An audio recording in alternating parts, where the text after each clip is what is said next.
ও মামা, আজকে কি চানটা না করলে হয় না? তা কি করে হয়? স্নান না করলে তোর পেটের মধ্যে আগুনটা নিভবে কি করে? আগুন? কোথায় আগুন? ওই তো দেখ না, তুই ফু কর, দেখবি মুখ দিয়ে ধোঁয়া বেরোচ্ছে। সত্যি সত্যি? হ্যাঁ তো, যা আয়নায় গিয়ে দেখ।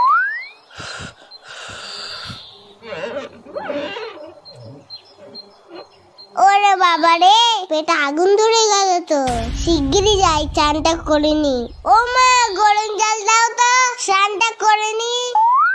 এই মুখটা ঢালবো না, না পরেরটাই ঢালবো কোনে। ঠান্ডা ঠান্ডা কুলকুল, চান করতে আসাটাই ভুল। এই তো পেয়েছি, আগে তোদের চান করাই, না হলে তোদের পেটে আগুন লেগে যাবে। তখন বুঝবি ঠেলা। এই জায়গাটাইতে জল দিত, ও জল ফুরিয়ে গেছে, আরো গরম জল দাও। এত গরম জল নিয়ে কি করছে দেখি তো। ও কি চকচক করছে। গ্যাস পুড়িয়ে গরম জল করেছে কি তোর বাথরুম ধোয়ার জন্য?